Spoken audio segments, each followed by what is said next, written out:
What up, guys? This is the leader of the Emo Club, Mrs. Voorhees' favorite wrestler, and you are watching Stu's Wrestling Podcast. You're listening to Stu's Wrestling Podcast. It's time. Your host, Stu Palmer.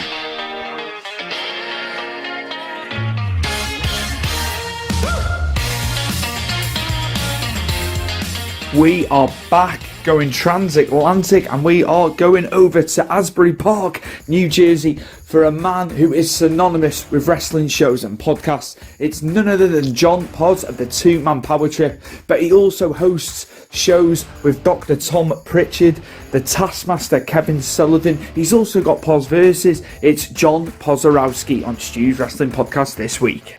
The Two-Man Power Trip and all his other shows, he's nearly hit 1,000 shows of all the stuff that he does, and he's had the who's who of pro wrestling. Hulk Hogan, he has interviewed. You'll get to hear about the experience of Hulk Hogan, the guy he considers the GOAT, and just other guys that he's had on within the industry, Goldberg, Sting. I don't want to give too much away in this intro because you're going to get to hear some great stories. John loves the 80s and 90s, the early 90s era of pro wrestling, especially in WWE.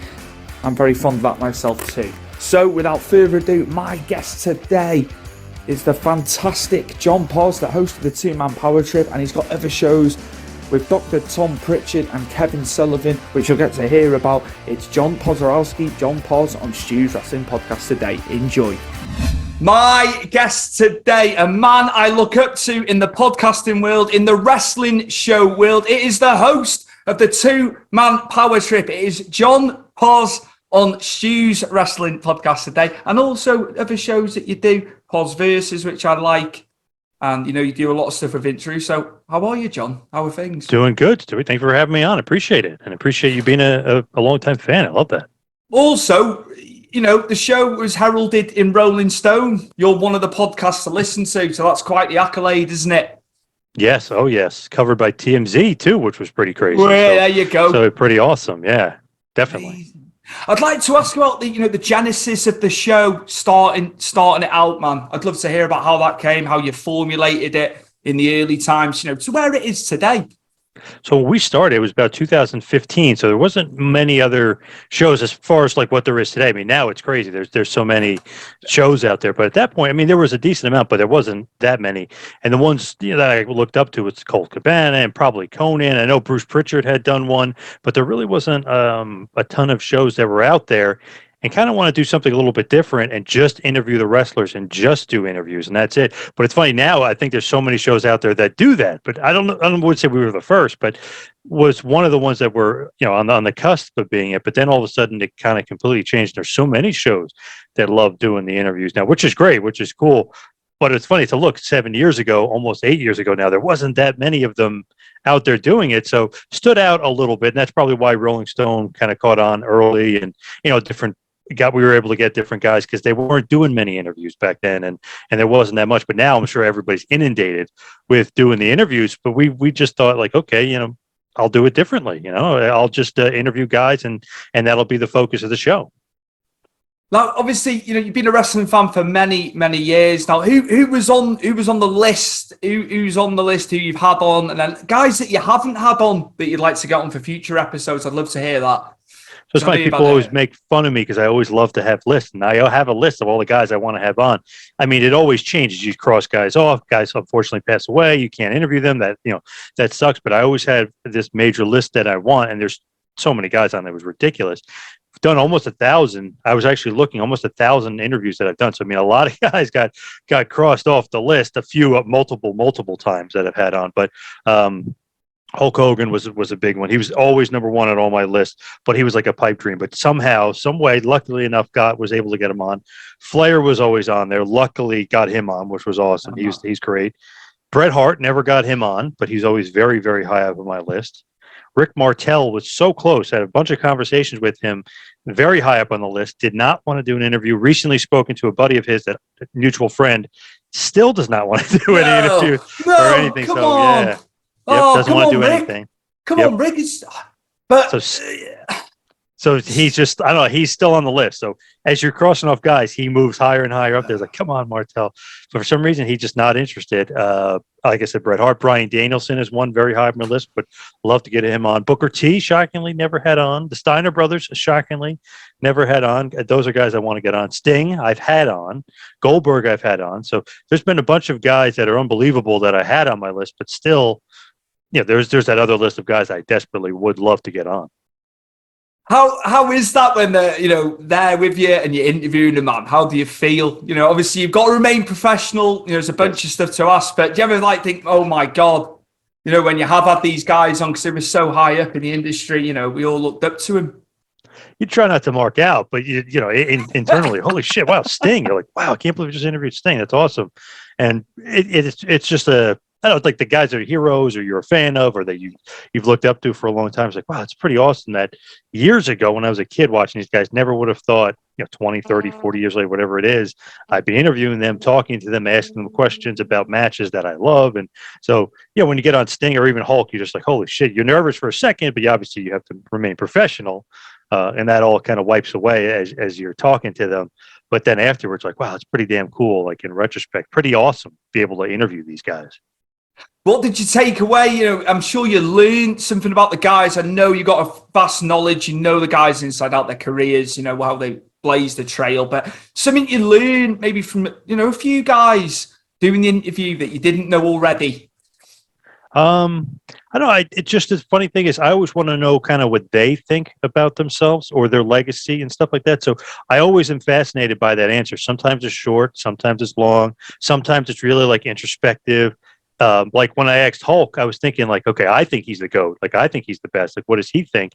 And he was kind of saying it's up to the fans. And a lot of the fans say he's the greatest of all time and the biggest draw of all time. So he knows he was big in the business, but he'll mention other guys that he think was better. Like he said, Flair, he thought was better than him. And guys that, that he liked, and Superstar Billy Graham, guys that he loved. But to me, it's like, okay, but you probably made more money than these guys. But what they think about themselves, I'm always just fascinated about that because their legacy is also tied to kind of what they think about themselves. To me, anyway, that's what I think. Like it's kind of what they think about themselves too.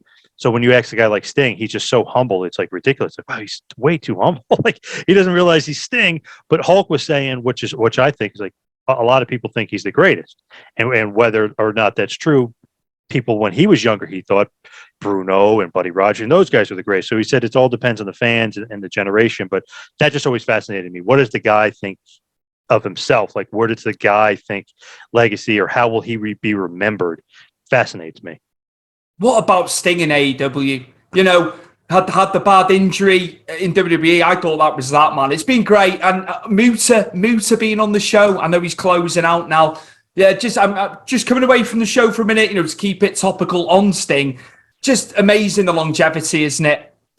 Oh my God. Think about it. From like the mid 80s to 2022, still wrestling. And he's crazier now. He does those table bumps. He's doing like, you literally show him something like with Darby Allin. Oh, you want to do this? All right, I'm going to jump off of it. It's like, holy shit, like Sting, he's nuts. Just, back in 91, you see him jump over the top rope into the floor and you're amazed at it, whether he's wrestling Steiner Brothers, Muta, whatever. And then it's like, holy crap, he's still doing that stuff today. Even more so because you see him going through two tables, hits his head on the table, gets back up, finishes the match. And then now in 2023, he's going to be teaming up with Muta in Japan for Noah. And that rivalry, or really partnership, is renewed there in Japan. So that's just crazy to me that Sting is still doing it. Amazing to think 63 and to think WWE thought he was done. I had a mutual friend of mine that's buddies with him was saying he's not done. So whatever WWE thinks and everybody thinks like, Paige, Soraya, she's done. That's just them being like cautious or maybe overly cautious. He said he wasn't done. So I was like, that is weird that WWE just wiped it off. We're never going to get Sting. Undertaker, like it's over. His career's over. He had that injury with Seth Rollins. He's done. That was 6 years ago. I mean, and he's still wrestling. So I kind of was thinking the whole time, I was like, he definitely has more left in the tank, but 63, in the 60s, does he have more to give? Does he want more to give? And the passion is still there. He's still doing it. It's nuts. My dad's 62. You know what I mean? This is the way I liken it. Okay, my dad's never been in sport or anything like that. He's not right. He's not flung his body around. But like you say, man, it's just the age of the guy. But it's been fantastic for Darby Allin as well, hasn't it? It's great. It's just perfect. At first, I wasn't a big fan of Darby, but he's more like that Jeff Hardy type where he's got that silent charisma. He doesn't need to talk. But I love that he's a risk taker because if you're that small and you're a babyface, it's like you have to take risks and be that style. But he's a good seller. I mean, he's impressed me. I know smaller guys will get a bad rep, but he wrestles a style where he could be the smaller guy and be the baby face and get away with some of that stuff because you're rooting for him. Like he's the David versus the Goliath, if you will. Then you pair him up with Sting and it gives him that rub and gives him that cliche of like, wow, Sting loves this guy. And he's jumping off tables and literally jumping off balconies for this guy. There must be something to him. So Darby has impressed me from day one to now. It's completely flipped on him and changed, and I've been pretty impressed with him. And he's pretty damn charismatic. Even you might say he can't cut a promo or doesn't talk as much. Kind of, it doesn't really need to. He's been so charismatic with what like Sting in '97, and a little bit '96, but really '97, guy didn't talk at all. Was the most charismatic wrestler in wrestling. So Darby has that. I'm not saying that vibe, but a little bit because he's with Sting. Has a little bit of that vibe to him. So young, man. It's crazy. Yeah. Just how long, how obviously the way he wrestles, though, it could be detrimental, couldn't it, to him, physically in years to come. He gives it all, doesn't he? But yeah, it's like MJF as well. Everyone's got to remember for a second here, he's 25 years old, 26 years old. And the best is yet to come, surely. And he's becoming a bit of a body guy now. So I was pretty impressed. He came back, man. He's ripped. I know he was a former football player, so obviously he knows how to work out and knows how to get his body in shape. But man, he looks great. Like he looks the part. Not only does he talk the talk, but he walks the walk, and like he just fits the part at every role. In his promo when he was cutting on Regal, that was awesome. Like wow, what fire! You could tell like something was burning within him. Like he's not bullshitting. There's some realism to MJF, which is great. That's what we need, man. That's what we need. Just when you think you've seen it all in the business. Someone can be totally different, can't they? Because we have seen it all, haven't we? And you look back, read stuff rehashed, other people doing the same something. But yeah, he's just one on his own. And do you think he'll stay put? This is the question. The contract will be do you think WWE would go in for him, or do you think he will stay with AEW? In your opinion? So I heard a rumor, I don't know if this is fact or not, that he actually, when he was off for those 2 months, signed a 5-year extension with AEW. Don't know if that's true or not true. I'm not sure, 100% sure, but I don't think that Tony Khan would let him go. He's like talk about homemade guys, homegrown guys. I don't think Adam Page has been that great, to be honest. In ring, yes, but just the total package. MJF is the total package. So you got to hold on to a guy like that. And he's basically, I think he's their best homegrown guy by far. So that's the guy you lock up. Like you make us forget about the CM Punk stuff. Hopefully Omega comes back, but you know what I mean? MJF is the guy he would make you forget about a guy like that because he's just, I don't know, he's just so charismatic and so impactful that if you said like, who's AEW's guy, who's hit the pillar? Remember they were talking about the pillars? They didn't mention him at first. He's the main pillar that you hold the weight on. And when you're being talked about glowingly by Jim Cornette, you must be doing something right, John. Because all those old school podcast guys, you know what I mean? Like Dutch to a certain extent, like even like the guys you think that they're always negative, not really negative on him, which is awesome. No. Fully deserved, man. I just wonder when he's going to get that belt, man. It's could be full gear, could be November. Friends of mine from over here in the UK, there's 2 of them going. They're going over. They're booked. They're going. So yeah, they're going to see the new champ. Yeah, I hope so. I mean, Mox has been pretty good for them, but I just think it's MJF's time and give him the ball and let him run. It wasn't Moxley's fault, was it? At the end of the day, they had to put the belt back on somebody. But yeah, it was just it's his time now, surely.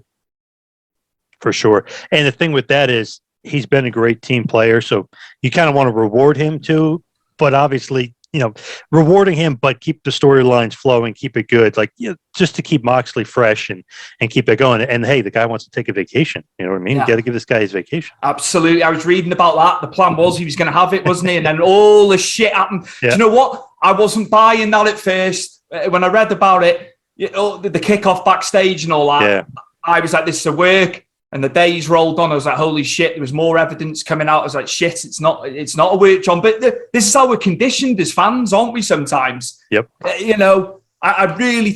just thought this is just, they're going to work this into an angle. And lo and behold, it did actually happen. And now they're talking about Punk accepting a buyout. But I've heard it would be up in like the $6 million range for basically the guy not to wrestle for your company. But they want a time frame where he can't go to WWE because the rumor is maybe he might go back. Triple H might be open to bringing him back. So the thing is, to me, is what's the time period where once he gets healed, he can't go to WWE and wrestle, because that would be a death knell for AEW. The guy comes off of injury. He's fresh, not fresh off the scrum, but people are going to remember the scrum when he comes back. Imagine he jumped back to WWE. That'd be nuts. Can that happen? That's what I'm going to put to you. To be honest, it's up to him. Triple H has proven time and time again, no matter what a guy says about him, no matter how much a guy badmouths him, no matter how much the guy buries him, he'll work with them. I mean, he was the one that set up the deal with Warrior. Warrior buried Triple H for years. Triple H, which is great because it's kind of the Vince mentality too. Like, oh, I don't care as long as it's business. Bruno Sammartino hated WWE for years. Triple H was the one that got him and Vince in the same room together, and got that deal. It supposedly was like $1 million deal for Bruno to come back, which is fine, and he deserves it, and all good and well. But Triple H is the one that did that. Cody Rhodes, who actually really loves Triple H and likes him, he was burying him big time. The golden shovel. Yeah. The sledgehammer, the golden throne, all that stuff was burying him. Triple H was the guy that Cody Rhodes in an interview said that he was the guy when he first was about to go out and face Seth Rollins. Triple H was the last guy that came up and was like, kill it. You're great, whatever. And Cody Rhodes was like, I love you, man, or whatever. So it's almost like Triple H likes that kind of like negative stuff. It's like, how can I flip the relationship and we'll work together? So it's like kind of a cool thing that Triple H is able to do that and put aside. Because Punk has buried him for years. I think he would put that aside for business. I'm just going to go back to inductions. Obviously, Bruno going in and all that after the fallout and all that. Demolition, man. Demolition needs to be in there, man. I've said this. I've harped on about this for years. It's insane. It's all because of that lawsuit that they did with the concussions. And they were the big names that were a part of it. And for some reason, I don't know, maybe Triple H will kind of forget about it. For some reason, that was really burning up Vince. And that was the reason that he wasn't really bringing those guys in, that they tried to sue him and all this other stuff. And obviously, Billy Eadie and Vince but they didn't have a great relationship. So I think that played a part of it. But the whole thing to me is, man, they're probably the greatest tag team in WWF history. During the Hogan era, during the big golden era of wrestling, they held the belts for over 400 days. They were the tag team. They set off that division. You had Hogan, who was dominating the world scene, obviously for a while, Honky Tonk Man, 400 plus days, Intercontinental Champion, and then Demolition, tag champs. So to me, the fact that they're not in it and weren't in it like 10, 20 years ago is nuts, because more deserving probably than any team in WWF history. They're probably the greatest tag team in WWF history, if you think about it. I asked them at WrestleCon back in 2015. I said to him like this, and they're just looking at me. I was like, "You've got to go in." Well, he said, things have happened, haven't they? And it's just, they're incredible, man. The swerve as well, the switcheroo with Powers of Pain, the second annual Survivor Series. I loved it, man. 88, that was the first. That was the first Silver Vision tape I had. Really? Yeah. That was what Mum and Dad got me from the shop over here. So I went back. I started watching in '90. Obviously, what was going on, but that was the first ever tape VHS I had. Wow, that's awesome. 88, man.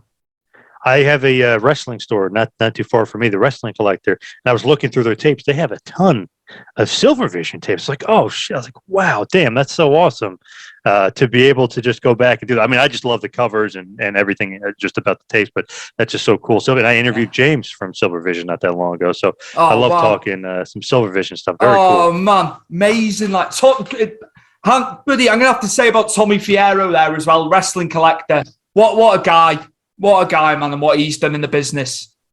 I was just joking around with him, calling him Mr. Saturday Morning, because he's doing a Saturday morning show now. I don't know where it's going to get picked up, but co-owners Demolition, so they're still doing stuff in wrestling. We've gone full circle there, John, with Demolition. I like it. They're still doing current, gone very current there with them too. Yeah, I love Demolition. They were awesome. You've had the mixture of guys from the past, the present, and current times as well. Some of the more current people that you've had on, good memories from episodes you've done. I know you've had a whole host of people. We could talk about it for hours, couldn't we? But yeah, some that stick out from current talent, if possible. Current guys. I got to think about that one for a second, because I love I mean, I like wrestling still, and I still watch it, of course. But to me, the old school guys, they're the best. But current guys, I had on Dolph Ziggler, which was great. And I just remember because I was like kind of laughing about it. I think we scheduled it for a Monday night, and he was on Raw. And I was like, that's so weird. I was like, I just realized that how is he going to do this? He's on Raw. So of course I'm waiting. He's late. So I'm thinking to myself, I was like, he definitely like got confused in the date or the time or Eastern. Now I purposely always make sure you got to put on Eastern time zone or, whatever time zone you're on, just because you don't know where the guy is. You know what I mean? You don't want to have that. So maybe he screwed up. And then I'm like, oh, damn, he missed it. So, I went back, I was watching TV or whatever. And he texted me. He's like, oh, dude, he goes, I totally forgot. He goes, I was on Raw tonight. Blah, blah, blah. I was like, I know. I was like, I was wondering like what you were thinking about because it didn't click with me at first either. So he goes, oh, you want to do it? And it was like 11:30 at night. He's like, you want to do it now? I'm like, yeah, sure. So we just did it. And it was actually the lead up. He was doing a comedy show before SummerSlam. I forget which SummerSlam it was, but he was fighting Goldberg. That was like the build up to Goldberg. So he came on and he was awesome. But I just remember, I was like, that's so funny. But he was so cool that he wasn't just like, I forgot, I messed up the times, screw this guy. He was so awesome. He texted me out of nowhere and he's like, dude, you want to do it now? I'm like, yeah, I don't care. Let's do it now. So we did it. And he was basically saying he's definitely going to be Goldberg. He's got a surprise in store for him. And if you remember the match, it's short and sweet, but it's awesome because he gives him the super kick out of nowhere. And you're like, oh shit. I was like, wow, maybe he was, shooting me straight there. He actually was going to beat Goldberg. And then, of course, Goldberg kicks out. But for a second, the crowd was like, oh, and then Goldberg spears him out of his boots and Goldberg wins. But that was a great memory. I had on Xavier Woods when he was going for that host of the G4 channel, which was really cool. What a nice, friendly, like charismatic dude. He was really cool. With Ziggler as well, I was at the Raw where he cashed in. So I was like, oh my days. I've heard some eruptions in my time, but that was one of the best Raws after Mania I've been to. But yeah, you knew it was coming, but it was still shock and awe when it actually happened. The music hit, and the crowd was amazing, man. I wonder what would have happened if he didn't have a concussion. Yeah, remember he got concussed. I wonder what happened with his title run.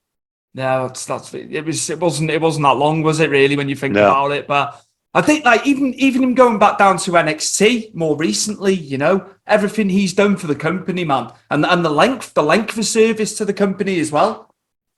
I was shocked that he beat Braun Breaker because you're like, oh, he's not going to win the NXT title. He's a WWE guy, he's not an NXT guy, but that was a nice little change of pace there, and showed some vulnerability for Braun Breaker, who's almost had like a Goldberg thing to him. Was like, oh, this guy's never losing.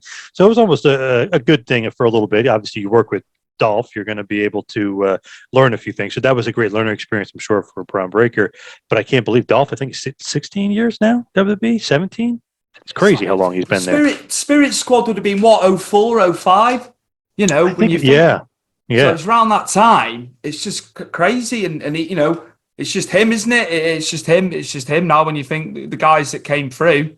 And the name is terrible. So to be able to give a guy that bad of a name and him to just totally ignore it, and you like we're just saying Dolph Ziggler, we're not even thinking about it. Maybe 17 years ago, whatever it was, we're thinking like, oh, this is a horrible name. 2022, we're not thinking or saying that at all. He totally went so far beyond that. We don't even talk about how shitty that name is. I've got to say, I've obviously seen your posters in shot on episodes before, man. So yeah, just.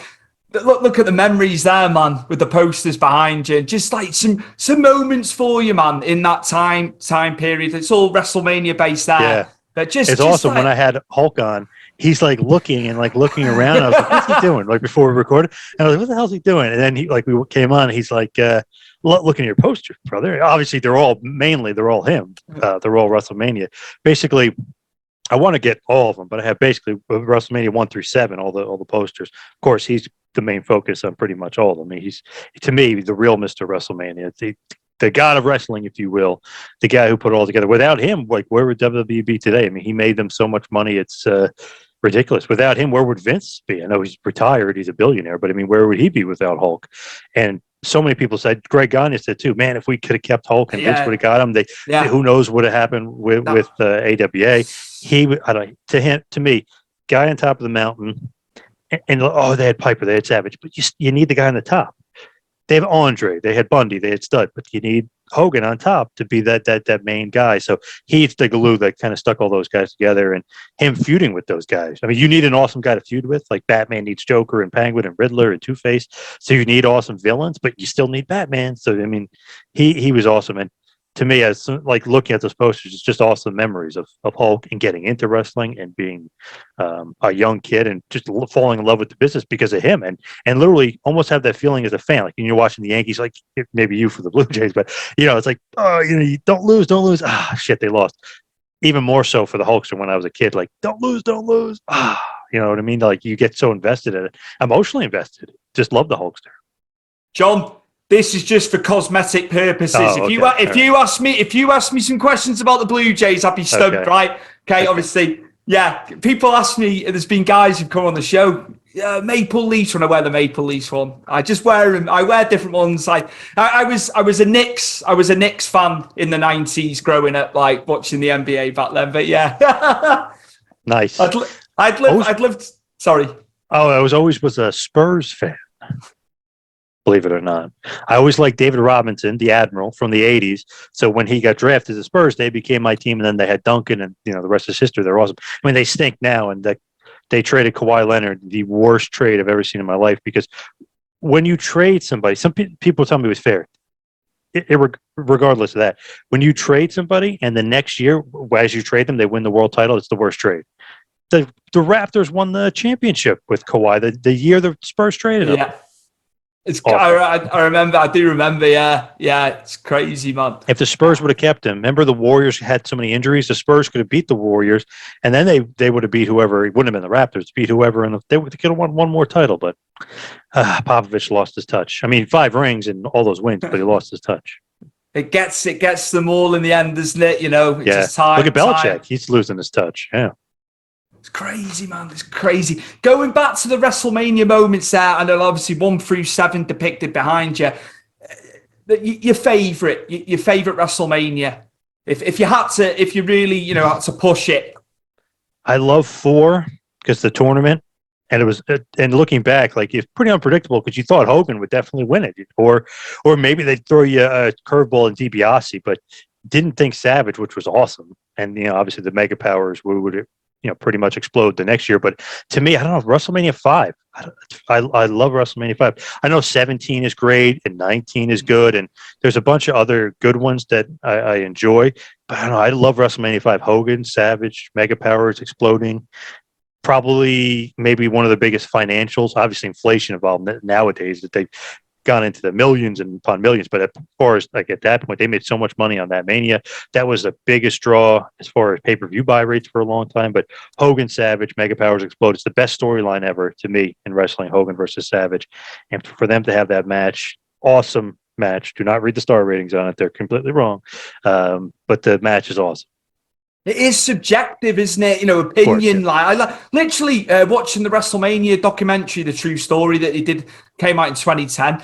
Me and Gene, I love WrestleMania 8, and I think it was the setting, being in the RCA Dome when they did it there in Indianapolis. I loved that, the way it looked. And as a kid, I liked it. Me and Gene turned around and said it didn't coagulate as an event.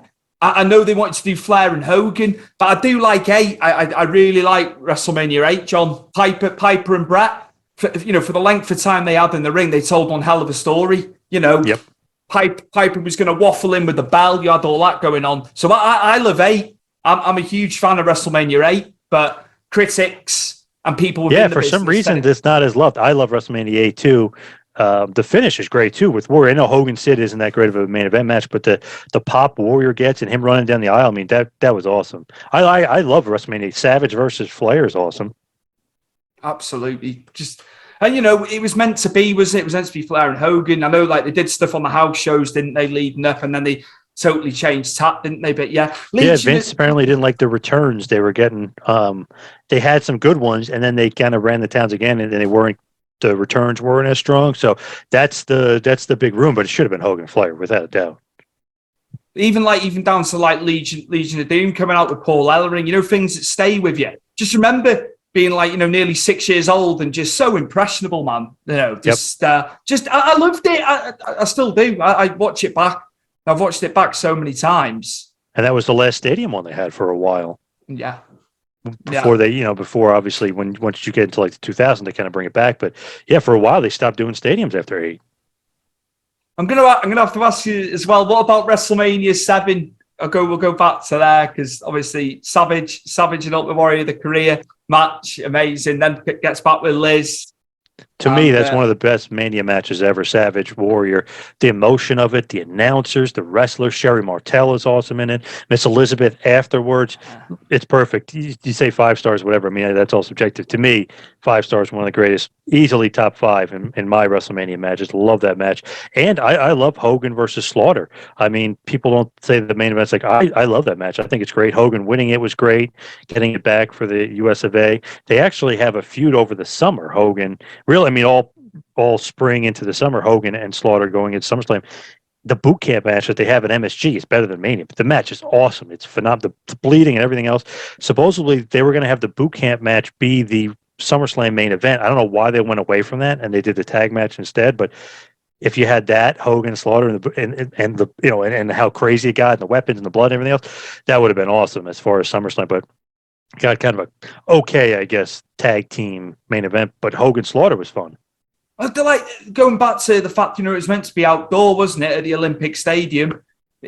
Slaughter had the death threats as well, man. But it was on a lesser scale in terms of attendance, wasn't it? But you're always going to get atmosphere, aren't you? But just imagine that had been outdoor, at the time. I always think about that, Yeah, it's funny. They were saying the tickets weren't that good, but they were also saying they were really receiving death threats, and Slaughter was receiving death threats.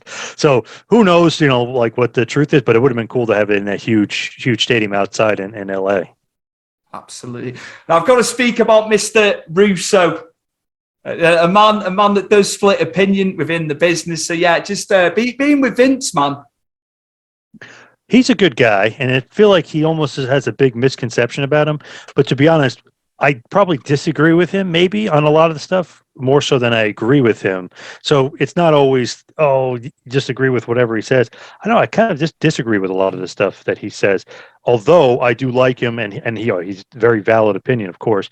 People kind of, I don't know, throw him under the bus for certain things, but he was a part of the Attitude Era. If you look at the writing when he was took over, they started beating WCW, who was killing them for 2 years, 83 weeks of dominance, but it's really 2 years of dominance. The NWO was killing them. His writing, his style, his let's stop doing this, stuff that's not working. Let's fit the time period, really push Austin, really do this and give all these guys characters, Goldust, Val Venus, every guy kind of became his own level of importance. Rocky Maivia, that sucks. Let's put him in the Nation. Like the different things that he had an idea of and that he wanted to do. So I feel like he's almost underappreciated for his WWF run. But in the same thing, I didn't like his WCW stuff. It just didn't fit with the WCW crowd. And the TNA stuff was good, but then there was some bad in there mixed in as well. So I don't know. I feel like maybe underappreciated, but nice guy. People don't realize we'll just have a conversation with the guy or talk to him. He's not an asshole or whatever people assume. That's it, man. It's the guy wears his heart on his sleeve, isn't he? And you can't take away he was in the business, wasn't he? He's like you say. But yeah, it's just the stuff with Hogan, man, in WCW. Oh my god. See, that's the part where I don't like either, because he says he's not trying to get rid of Hogan, he's not trying to get rid of Flair. But remember, they did the storyline with the Filthy Animals. They buried Flair in the desert. To me, not only are you physically burying the guy, mentally you're saying, oh, we're burying it and trying to get rid of this guy. Hogan, he's not going to do business. We're going to do things our own way. You have to treat them, and I know Hogan had creative control, and there's certain aspects of that which maybe stink for the writer, but he's a god of wrestling. He was the reason why WCW was killing WWF. He literally saved wrestling because wrestling was kind of in the doldrums. He joins the NWO and sets it off. He set it off for WWF. Without the NWO and Hogan doing that, who knows what happens with the WWF? So inadvertently there, people are watching the NWO switched over due to his writing and Steve Austin, obviously. But I don't know, you don't bury the guy. You kind of try to work with him. He could have been a big, maybe not world title scene act, but you have Hogan feuding with big names or whoever. So to me, the WCW stuff, and he gets wrongly blamed for the death of WCW. That has more to do with AOL and Time Warner. But to me, dealing it with the legends, I didn't like the booking of those guys at all. Crazy. I do you know what? Obviously, it was Monday there the wars and all that. But we got it Friday. We had Raw on a Friday, but Nitro was on. Cartoon Network would change over to TNT at 8-9 o'clock. So we were in the same position as you guys on a Monday. They were both on. You know, they're both on at the same time, man. So we were like conflicted. What we're going to watch now? So we were flipping the channels, or we'd record the other one, if you like, and watch it after. I used to love it as a kid. Friday night was brilliant. Friday night was brilliant, man. Used to love it as a kid. Yep, same here. We flip, or you record one, watch it later. Sometimes you watch the Nitro replay. Remember they had the replay, or you're flipping back and forth. Or a buddy calls you, turn it on. Is it on? And you quickly turn it on before you can text message. Obviously, we're calling people on our landline phone saying, "Oh, did you see this happen? Did you see this happen? Luger showed up, Warrior showed up. Different surprises and stuff." I think it was a naivety on my end, not knowing. It was only years later I realised how much it was. They were at war with one another. I know there was stuff in storylines. I know people said things, on the shows. But I think because we were young, I didn't realise how close it was for WWE, WWF at the time. I just thought, this is the competition. Weirdly, I just think because we were younger, we were younger watching it maybe. And internet wasn't as prevalent then, even though it was on, like 95, 96. Hey, we were spoiled, though. We were spoiled, man, getting those two huge shows on at the same time, fighting for our attention. We're not even watching Monday Night Football. You know what I mean? We're ignoring Monday Night Football for wrestling. The figures were astronomical, weren't they? And they go back on the ratings, man. I can't believe it. And now what it pulls in now, but there's just too much stuff. There's just too many outlets. Back then it was so much easier, wasn't it? Getting your content and stuff. It's just everything. It's crazy. It's just crazy how big it all is now. For sure. And think about it, it's like 11 million people are watching on Monday nights, and Monday Night Football, like beating Monday Night Football. And now that would never happen. You know what I mean? That's reversed. You got 12 million people watching Monday Night Football, and 2 million basically watching wrestling. It's like to say to my nephews, the 6 and 8, I go, cartoons were better when I was a kid. And they look at me stupid. I go, honestly, I said, I'll put the 80s and 90s cartoons on. And they've watched certain ones. You're gonna say that, it's your era, but I said no. I said it was television was better. I know it's all changed, John, but I do always say this to my nephews, man. I know. I was trying to get my son into Batman the animated series, which was awesome. We were watching Mask of the Phantasm, which was a great movie from '93. We were watching that yesterday, trying to get him into Batman. Did he enjoy it? Yeah, he liked it. He kept saying, the Joker's dying and stuff like that. So, because if you watch that movie, it's a little bit more darker than the normal cartoon. Yeah. But he liked it. Yeah, if that was good going off into cartoons, actually. Oh, yeah. It was, man. That was the best era. Well, the 80s, probably the best era. But into the 90s, you had Batman, the animated series. You had X-Men, which was awesome. You had Spider-Man. It's funny, like, if you go back and watch, my buddy was like, I don't know if you could still go back. I was like, no, like, these cartoons are still good. Like, today, they hold up actually really well, especially Batman. Batman is very, like, adult. Even X-Men at some point is very, like, adult-oriented.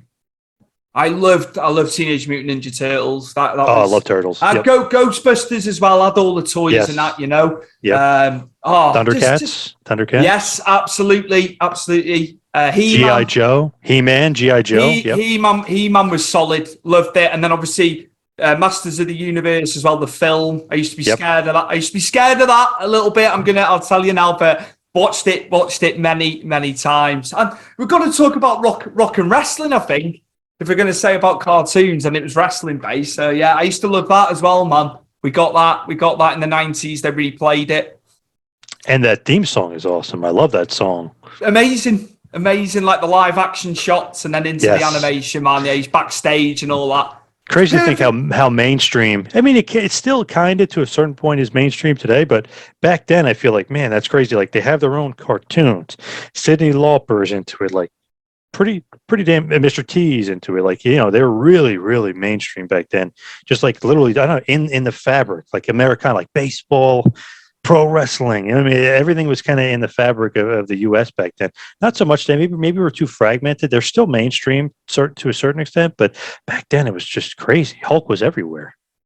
I love the recent. I've watched the A&E stuff that's been on recently, and they did the WrestleMania and all that. I've seen stuff like so much stuff over the years, but when they were speaking to Cyndi Lauper, like, you know, just how fond she is at the time and doing it, and obviously her relationship with Lou Albano and all that, man. It was just perfectly timed, wasn't it? When you look back, how they did it, intertwining it. Awesome. I love those documentaries. Yeah, you might know some stuff, but I don't know. I just like to go back and watch it. But they'll always, A&E will always throw stuff in you weren't expecting, or they'll interview somebody that you haven't heard from in a while. Or like the Luger one, they'll show you footage of him in the NFL, like literally behind the scenes practicing. It's like, so the A&E documentaries are really well. I mean, they spend their time on them, they take their time, and they really do a good job. I was really just impressed with some of the stuff they come out with. Yeah, you may know or think you know some of the story, but they'll always give you a little bit extra tidbit, and then they'll give you cool footage you've never seen before. Imagine how much footage is in the headquarters and stuff, and obviously in the warehouse. It's just crazy, isn't it? I'd love to see more stuff, which I know they do. They give us little bits and bobs, don't they, through the years. But I was gutted about, obviously, because they did the A&E on Luger when they only partly did the Icon series in the network. Like, and I know we're meant to have the one on British Bulldog, which I was looking forward to see, man. I don't know why that hasn't been shown. You know what I mean? We had RVD, didn't we? Beth Phoenix. I'm trying to think of the other one, but I was waiting. Yeah, I was waiting. for the Bulldog one, man. Yeah, I don't know what the hell they're doing with that. I was baffled. The Luger one, we found out that A&E basically was like, pull it, because we're doing our own thing on Luger. So they were, that's why that happened. The Bulldog one, unless they're doing one on Bulldog, and I don't know about it, but that would be the only thing I could think of. When I had Georgia Smith on last year, she said, like, you know, they filmed stuff, and it wasn't just to do with him going into the Hall of Fame. It was to do with that episode. They'd had Harry involved. There was stuff that they've been filmed for it, so it is there. It's in archive. Not sure what the hell they're waiting for, unless maybe it's part of next season or something. I don't know their plans, but it's funny because you always hear like, oh, WWE's here filming. They were doing this. Well, what the hell is it for? When's it going to air? Who are they doing it for? Are they doing it for Peacock? Are they doing it for A&E? So it is interesting because you know that they have the footage, and apparently they have the interviews, because you said Georgia was being filmed and stuff. So they have the footage. Yeah. Absolutely. I want to go back to, obviously, current WWE, Triple H, you know, in charge now more fully, you know, got his hands on it a bit more. How do you feel it's going? A lot of people are happy with the direction of it. What's your opinion on what they're doing now? Obviously, Vince is, away from it. How do you feel Raw, SmackDown's been going? And maybe, you know, NXT as well. To be honest, much needed change. Vince show, like a Vince McMahon show, you could miss it. You know what I mean? It just wasn't must-see TV at all. It's just one of the things where it's very cookie cutter. You could literally probably predict the whole show. If you've watched enough, you could predict the whole show from A to Z. Triple H at least throws Easter eggs in there, which is very interesting, especially nowadays with the fans are kind of really paying even more attention to certain things. Like, well, did you see that in the background? Wonder what that means.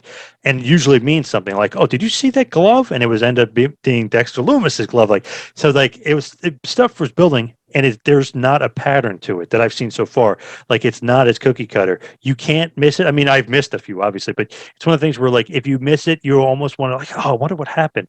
You miss it with Vince, you're like, yeah, I'll catch it next week. The same shit. It's going to be the same shit over and over again. And it'll probably be the same match. And it was like so much redundancy. And, it was so boring with Vince. It was just terrible. So at least you give it like a shot of fresh air, a shot of fresh breath. He at least has the ability to kind of shake it up a little bit and not make it so predictable and change it up. And it's like, wow, where are they going with this? And like, oh, that's cool. You're giving this guy a push. I know the returns that's going to run out. Like Gargano returned, Killer Cross returned, Bray Wyatt returned, Strowman. Like, you're going to run out of returns, and then you have to have better booking. But for right now, he's been doing a great job. I mean, you can't say it's anything really less than an A, just for the fact that the ratings have been up. Even despite Monday Night Football, the ratings have been up a little bit. Of course, Monday Night Football killed a little bit. They were doing 2 million on Raw. Now it's like 1.8 million, but still better than Vince. I think Vince was at 1.5, 1.6. So they're still doing better than Vince. The stock is up $11 to $76. So that is really impressive. SmackDown is pretty much a little bit up, but You're getting good consistency, good storylines. At least you're doing stuff differently. Even when they brought the X back, if Vince was in charge, they were beating up one of the young guys. Like Finn Balor was going to get beat up or something. This time, Triple H is like, we're not going to kill one of the young guys.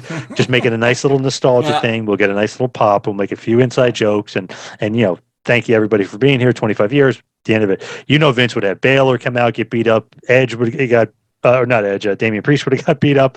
Rhea Ripley's they would have done something, and it would just, at least Triple H has a focus, and you don't know where he's going, but it's going to make sense. Like there's actual development, it seems like, of certain guys. Some guys I don't like that he's pushing, that I'm not really a big fan of, but I mean, at least he's doing something with them and keeping them fresh and doing something. I don't know, it's almost logical. With Vince, some stuff is just like, the fans won't remember that.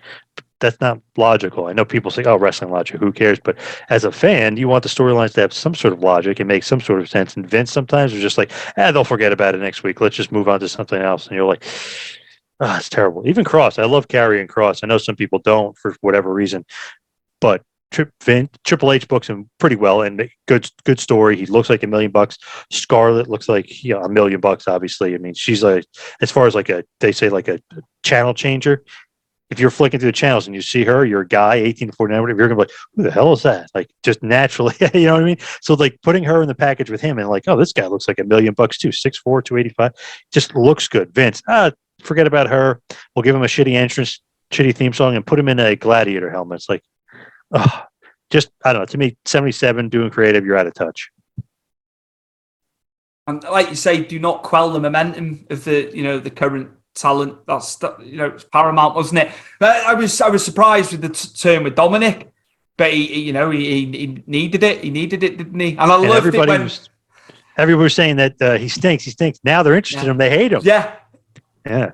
Hated for being a face, and now hated for being a heel, which is, absolutely. I did like it with Rollins as well, when he acknowledged him outside the ring when Ray was laid out in the ring. I did like that, and he's doing his little giggle, his little laugh, isn't he? So it's just little bits, isn't it?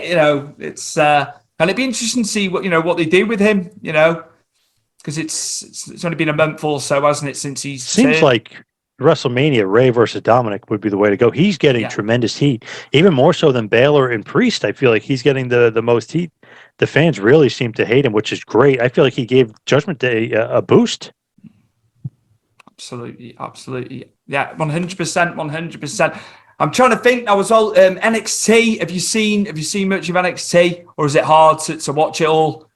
I haven't watched as much NXT, but I do like Braun Breaker.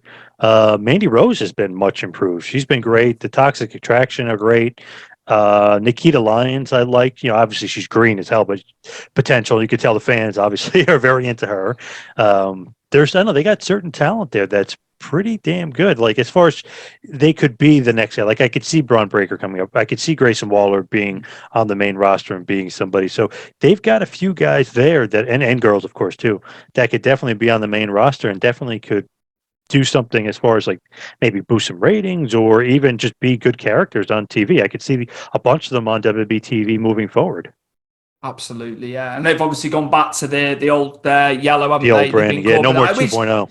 It's just, it was fine as it was. I know they were trying to try things, and Vince had the final say so, didn't he? But it wasn't needed, John. It didn't need. It's fine. It's NXT. I wasn't on board with that.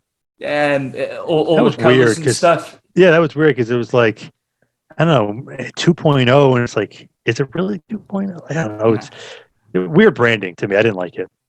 It's it's for the up and comers. It serves its purpose, doesn't it? That's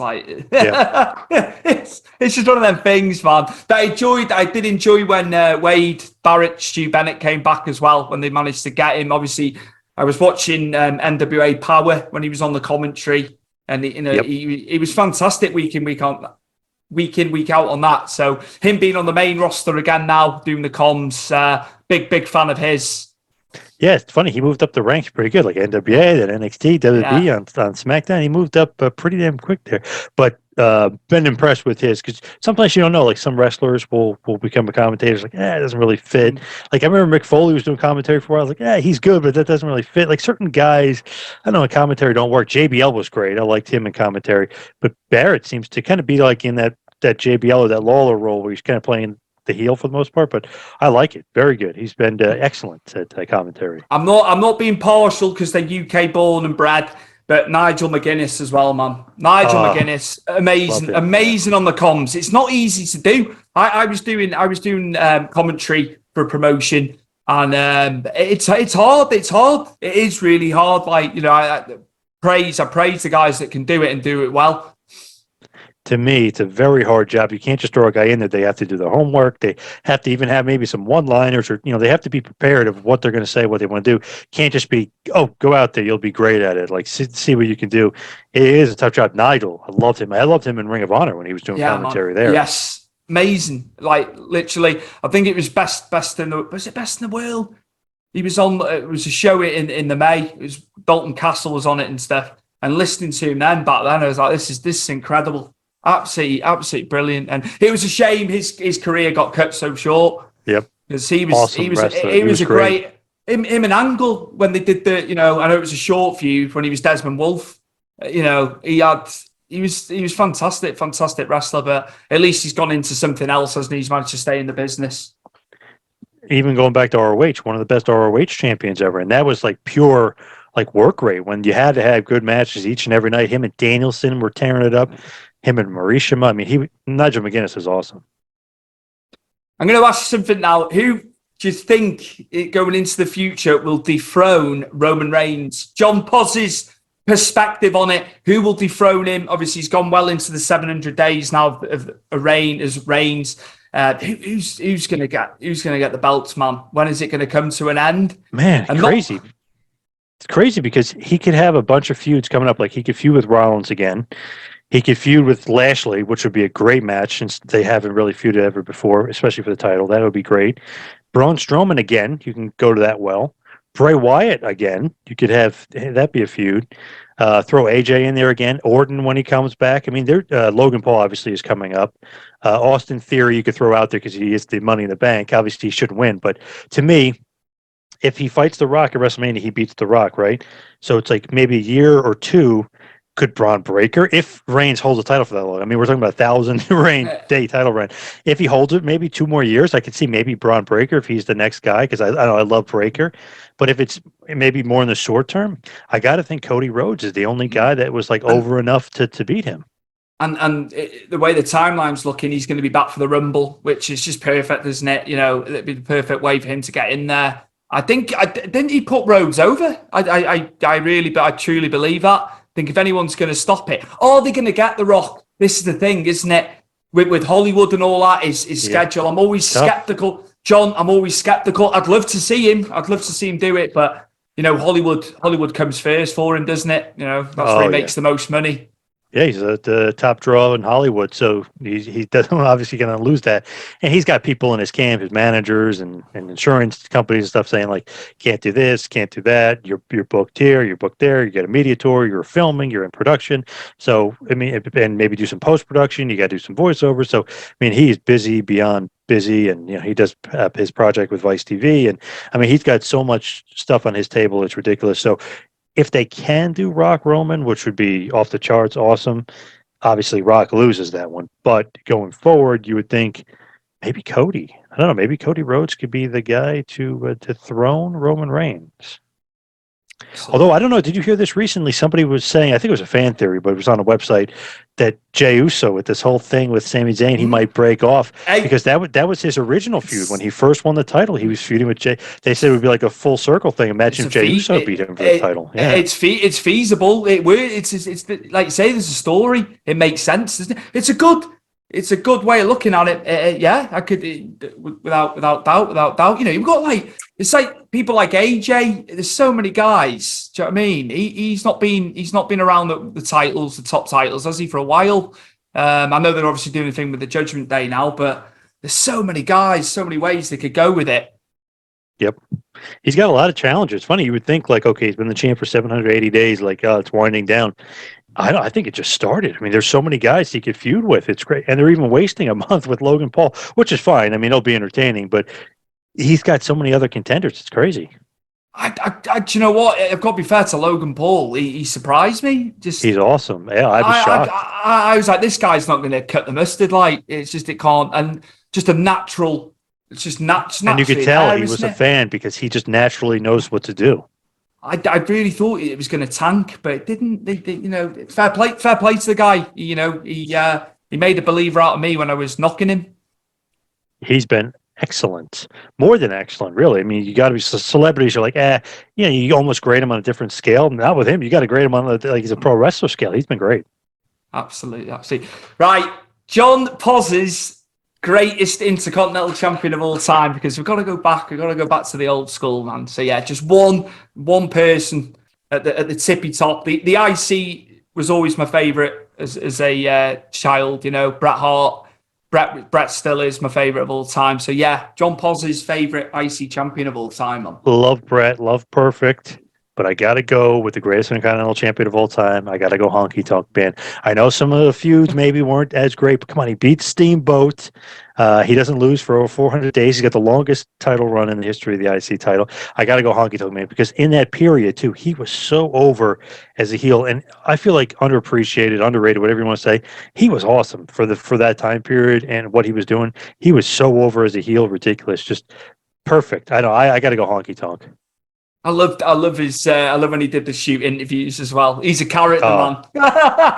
it's just his way of looking at it, man. And he's the man. Yeah, absolutely. What about? Do you know what? It's going to be obvious. This world champion, WWE champion, Winged Eagle. We're going to the Winged Eagle times. Gotta go with the GOAT. You got to go with the GOAT. Yeah. You got to go Hulkster, the immortal Hulk Hogan, for sure. Absolutely. What about tag champs back in the day?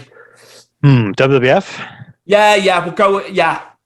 I'll probably go Demolition, just because, like I said before, they held it the longest. They had some awesome feuds, awesome matches. Literally, if you look at it, they worked with anybody and were having good matches. Brainbusters, Bulldogs, Hart Foundation. I know later on, and Axe was older, LOD. You know what I mean? They basically feuded with everybody. I got to give it to Demolition if we're going to go WWF. I love them, and I love that era, that time period, as you could tell. That Hogan era, that 80s, not early 90s time period. So I got to go Demolition. What about somebody who didn't get the Winged Eagle, who, in your opinion, should have had a run with the belt? This is going to be crazy, and you're probably going to think, what? That's crazy. I loved Bad News Brown, and I know he's not a world title, but he never, ever really lost on TV unless it was to Hogan or Savage. And I'm trying to think if he lost to Jake on TV, but I don't recall. Like, he never, ever lost, unless it was to the top guys. How awesome. I know you don't want Hogan to lose it, because obviously you're not going to make more money with him not champion than you are as him champion. So why would you do it? It makes no sense. But it'd been cool to have Bad News Brown be champion for a small, short period of time and then lose it back, or maybe a transitional champ or something. But I loved him because even Survivor Series, like, oh, he's going to lose in this match. No, he walks out on his team. He can't agree with them. Like, they always kept him so strong in the booking. I love Bad News Brown. He was Stone Cold Steve Austin kind of before Steve Austin, like the black tights. You can't trust the guy. DTA, he would say. He beat up Jack Tunney. Like, he would do stuff that you were like, holy shit, like beating up the management, kind of Austin before Austin was Austin. Legit tough man as well, wasn't he? Judo background. Yep. Was out in Japan, wasn't he, years before? Now, I got to find out all this over the years. Like, bloody hell, that guy, he did a lot, man, and he was a hard man, wasn't he, John? Yes, a legit tough guy. Judo Olympic level guy. Yeah. Oh, you wouldn't want to cross him, like, not a chance in hell. He just oozed that as well, didn't he? I could tell. Yeah. It's a good point bringing him up for that. No, I like the fact you've selected him. It's different. It's different to what the norm. Some people say Jake, but Jake had the character. The Bad News had the character as well. That's putting a knock on him a little bit. But maybe Jake would have got it if they'd have done the program. They were doing the program with Warrior, weren't they, and stuff. And then it got put on the back burner. Yeah, it's like, did Jake need it? Probably not. Yeah, obviously, Bad News. I mean, those guys don't necessarily need the title either, but it would just been fun. Like, imagine the Bad News Brown. I know his knees were bad. He was older and stuff, but just what a character. It's so cool back then. He's like, like you said, like, don't mess with this guy. It's legit about this guy. Absolutely. I've got to ask you as well, just somebody that I'm trying to think of, like a match around that time frame. I'm trying to think now. Yeah, I'd say like Mr. Perfect. I'm going to go with just a match of perfects, because I hated him. I hated him as a kid, but grew to love him more latterly. The match with, obviously, Bret at SummerSlam 1991. And also, I've got to credit him, King of the Ring 1993, because his back was screwed and you never would have known the consummate professional John. But yeah, Mr. Perfect, man, because I've got such a respect for him. Love SummerSlam 91. I was going to say King of the Ring 93. For some reason, everyone says Bret versus Perfect at SummerSlam 91. The match at King of the Ring 93 is actually a lot better. It is awesome. I think, I don't know. I think it's, if you look at the star rating or whatever, I think they even gave it like a huge number as far as credit, but people for some reason forget that match. I guess maybe because King of the Ring isn't as well known as SummerSlam, but King of the Ring 93, probably Perfect's best match. That match is awesome. Bret always kind of talks about it. If you talk, like we see interviews with Bret and stuff, man, that match is so damn good. And to think about it, that tournament, Bret went through Razor Ramon, Perfect, and Bam Bam, 3 awesome matches, 3 completely different matches, but the Perfect match at King of the Ring, that's probably my favorite Perfect match. It's up there as one of my favorite Bret matches too. I lost my train of thought prior to that, and it's just come back to me talking about, obviously, he faced Bam Bam in the final. Best big man, in your opinion? Big Van Vader to me. Yeah. His work rate was unbelievable. And, you're like, oh, he doesn't need to do flip, but he could do a moonsault, like a clean moonsault. The Vader bomb was awesome. I know people's like, oh, he works stiff. Like, dude, like he's 400 pounds. Of course he's working stiff. And then with those awesome punches, I loved his choke slam, his power bomb. Like, I don't know, everything about him. His matches with Sting are just amazing matches. His matches with Foley were just crazy as hell because Foley loves taking a beating. And it's funny, Sting loves taking a beating too. He said Vader's one of his favorite guys to work with. Love working with Vader because of how stiff he was. Flair and Vader. I mean, Vader was so good. It's funny, like when he went to WWF, it's like, I don't know what happened there. He had some good matches, but it's something didn't click there. They kind of killed his confidence and everything else. Should have been world champion, probably over Sid at that point, even though Sid was super over. They kind of killed it. He literally goes right to Japan after that, and he's awesome. So you're like, what the hell happened there? Because you thought, oh, maybe he's done, maybe he's off. No, he was still good right after WWF when he went to Japan. So to me, Vader. It's weird, like, obviously Shawn was on his first run, wasn't he? But obviously they didn't want to take the belt off him. But maybe that didn't help either. Well, Sid beats him at Survivor Series '96. The rumor was that was supposed to be Vader. So Vader would have lost at SummerSlam, even though he kind of won 2 out of 3. He would have beat him at Survivor Series and lost the Royal Rumble. They would have had the 3 big matches. Michaels didn't like him, didn't want to work with him. So Vince had a problem with him for some reason, which is just crazy. So they ended up going with Sid because Michaels liked working with Sid instead. And obviously the rest is history. Sid was super over. I was at Survivor Series '96.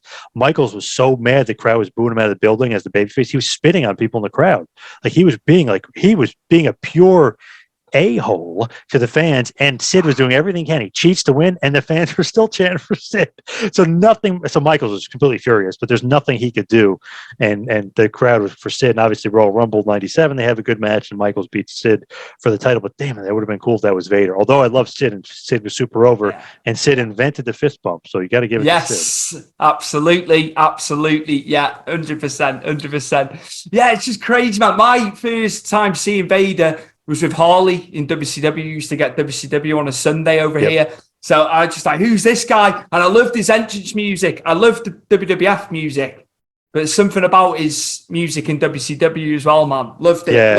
Loved his entrance music. Yep. As soon as it hits, you're like, shit, it's Vader time. Yeah, it's awesome. And Stan Hansen absolutely cracking him and him having to pop his eyeball back in as well.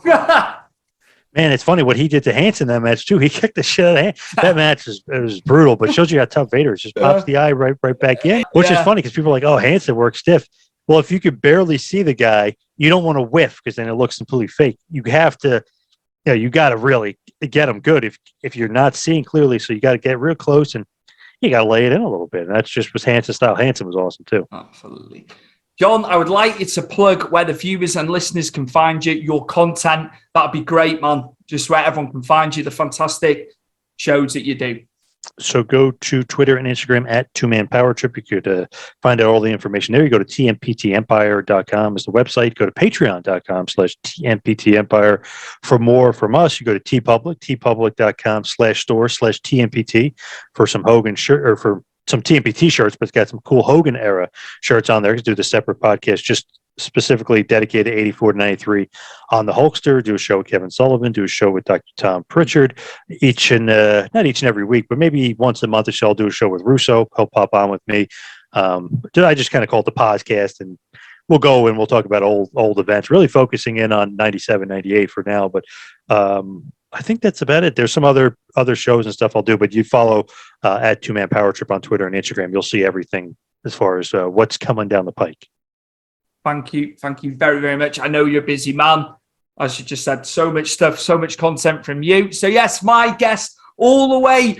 We've gone transatlantic from New Jersey, a place I visited in 2013, as I told you prior. Yes. So I had a good week away for WrestleMania, I tell you, and we were looked after very well in New Jersey. It is John Pos, the host of the 2 Man Power Trip, and loads of other content as well, as you just heard.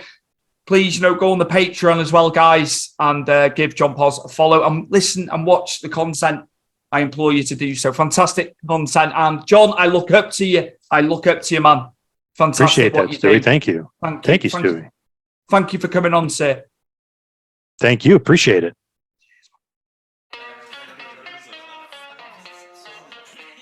And there you have it, the fantastic John Pos of the 2 Man Power Trip. And if you want to find John's fantastic content, please type in 2 Man Power Trip into your podcast app, whichever you prefer to listen through. And also YouTube, you can find him and his clips there as well, and his episodes. And on the socials, 2 Man Power Trip. Type that into Instagram, into Twitter, you will find him on there. So with Facebook, John Pozorowski is by his full name, and you'll find great content there as well, clips that he's done. It was an honour having him on. I look up to John and what he's done, and the guys he's had on, as you've just heard, a litany of the top guys within our business over the years, and more episodes to come from him. So we will see you next time for episode 134 of Stu's Wrestling Podcast. Take care and stay safe.